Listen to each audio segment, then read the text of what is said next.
So today I'm going to talk about our overall recap of visiting Tokyo and to let you know how we feel about it now, having visited it a second time. We loved it. We loved it so much. It was so great. It was so much fun. There are so many things to see, so many things to do, and we barely scratched the surface again this time. And we even had, what was it? Like 12 days just to see all of Tokyo, and you can't. It's impossible. So that means we'll have to go another time. So what we saw as far as cities, we saw Akihabara, we saw Ikebukuro,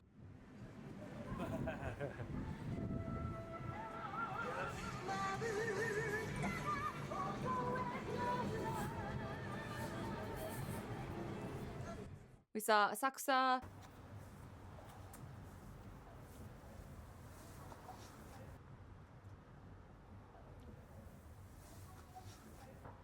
Akabane,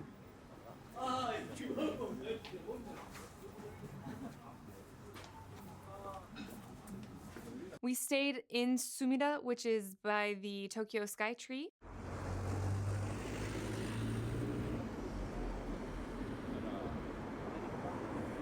And we saw Ueno and Tsukiji Market this time.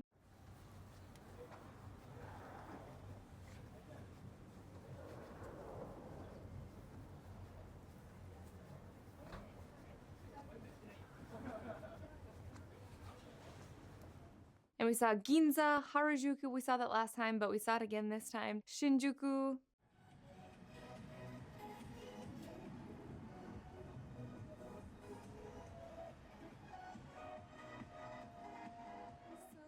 Yokohama and Chuo.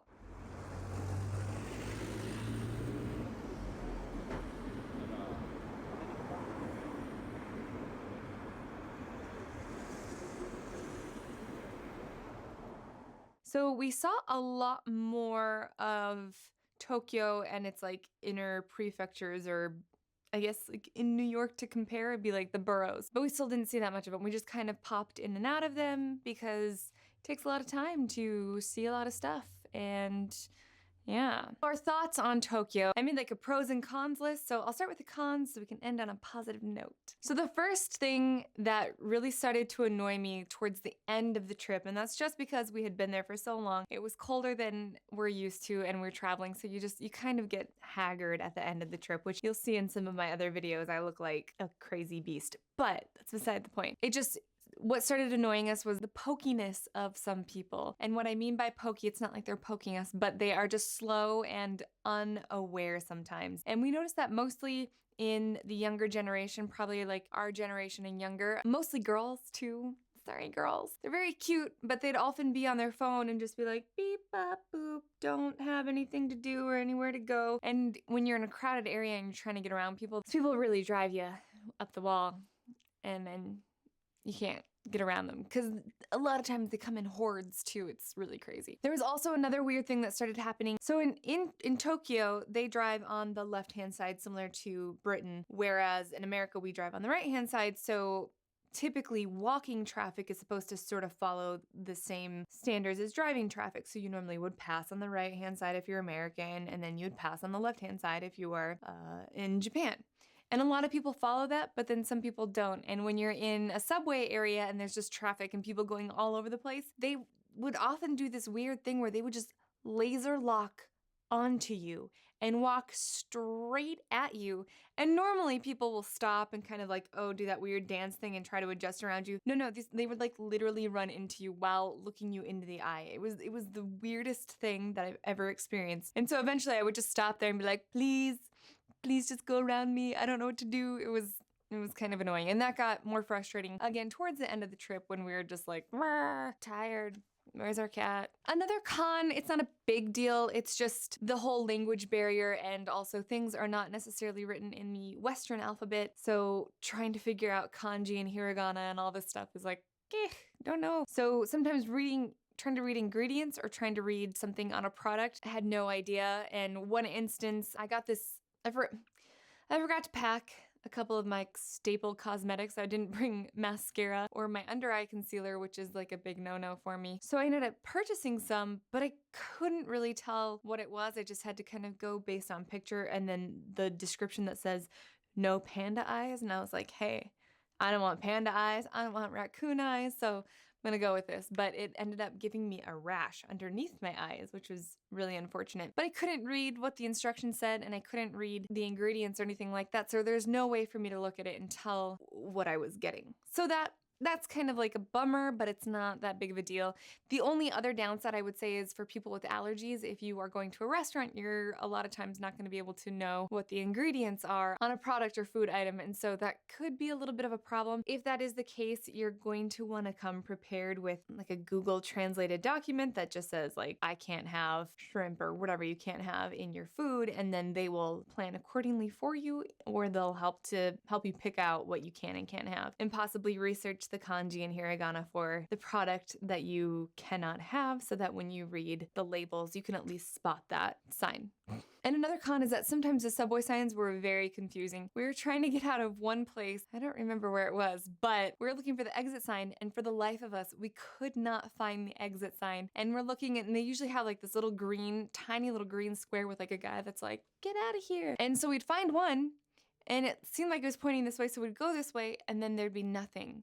And like, do we keep going in the same direction? But now there's all these other openings. Where are we supposed to go? Oh my gosh, it was like being in a maze. It was really crazy. And then eventually we found our way out, but it was like 3 miles underground. I'm just kidding, I don't know. So every once in a while it's confusing, but just not all the time. And then I'm sorry for all of you coffee buffs. If you're used to American coffee, the coffee there is quite terrible in comparison to what we're used to in America. However, that being said, I'm gonna move on to my pros list, and their vending machine coffee is amazing. It's crazy how good it is. It's got probably a ton of sugar in it. I don't know, I couldn't read the label, but it was really delicious. And often they're just like prepackaged coffee that was like a latte or something like that. So good.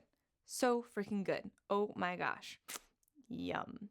And that moves on to another pro is the vending machines. It's really cool and convenient how many vending machines they have all over the city. They have them everywhere, and they often have a cold vending machine and a hot vending machine, which is really neat because you can get hot coffee and it's in a can, it tastes delicious, and it's only usually $1. And what's also cool is that at all these vending machines is they have little recycling bins, so you can toss your recycling there. And then back to the public transportation system, besides the fact that the signage is a little bit weird, sometimes it's amazing. It's on time. It's super clean. Most of the signs and things are in English, so that's really great. And then also, if you use Google Maps while you're there, that will tell you what platform you are supposed to take when you get on the train. Between now and the 2020 Olympics, you should really have no problem because they're putting a lot of things into English, so it's really cool and helpful.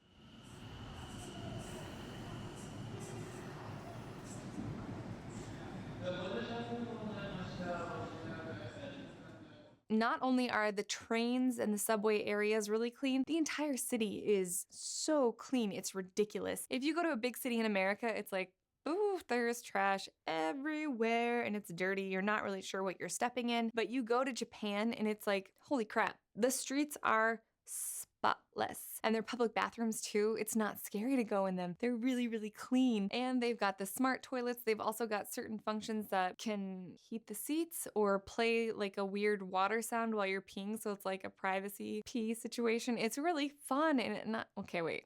I wouldn't go so far as saying that the bathroom experience is fun, but it's pretty cool and a lot better than going to a public restroom in most places in America.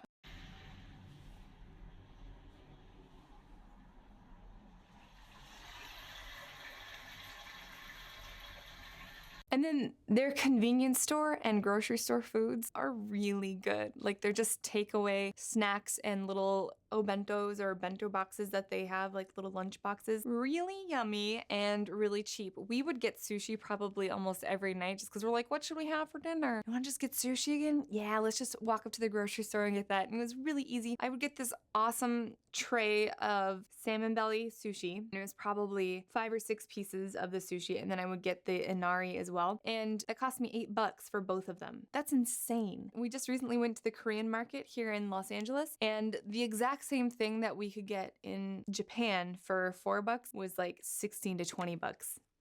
That's ridiculous. And then also the convenience store. Oh my gosh, you could find such great things at the 7-Eleven. Here it's like Doritos and creepy coffee and just like sugary drinks and hot dogs that have been on that little spigot thing for days? Not sure. But there you could get onigiri, which are those little rice balls. This is an onigiri. It's rice wrapped in seaweed, and in the middle there is some tuna. Ooh. And they put those out fresh every day because people eat them really quickly. Like they were usually out by the end of the night. And then you can also get really cool treats and snacks. We would always try something new, and we ended up finding these little pancakes, which I'll talk about in another video. They're so good. If you want to get fat real easily, eat these in Japan. They're so freaking good, and we ate like 60. We didn't lose any weight on this trip, unfortunately. And then it was also really cool because we ended up walking everywhere. We walked about 86 miles, maybe more, just because we would be like, oh, let's go there. And we're like, let's just walk. And when you're walking, there's so many new and interesting things to see, and the neighborhoods are constantly changing. And it's so exciting to see the different things that are very uniquely Japanese. Nothing is really similar to America in a lot of ways. So it's very fun to explore your neighborhoods. And it's easy. You don't realize that you've walked 10 miles in one day because you're just looking and exploring and popping into different places to eat, hopping on the subway. It's easy to walk a lot, and it's really fun. So all in all, we had a really great time in Japan. I would say that the pros definitely outweigh the cons. Overall, it was great. The people were super friendly, and we hardly had any bad encounters with other people. And I'm sure if we were there for longer, that could change. But honestly, the Japanese people have strong pride in their community and in their culture, and they want to represent that really well to outsiders. And so it would be rare to come across somebody who would be just outright rude to you unless you did something to them that was offensive. I recommend 100% going. I recommend going for as long as you can because you can experience a lot more. And check out areas outside of Tokyo too if you have the time. It's crazy to see how different the countryside can be from the city side, but it's also, there's so much within the city to see. So if you only have time for the city, go for it. Pick out a couple of famous areas. I definitely recommend seeing the Shinjuku and Shibuya area and the Ginza and the Chuo area. That's kind of like the older Tokyo, but meets the very new Tokyo. Check out the Imperial Palace. It's something that gives you like a quick shot of Japanese history right in the middle of the city. So if you guys liked my video, please give me a thumbs up. And don't forget to subscribe so you can see all the following videos that I talk about Japan and show some videos of our trip there. Don't forget to follow me on Instagram and Facebook and Snapchat and Snow and Twitter as well. I'll see you guys on my next video. Bye, thanks for watching.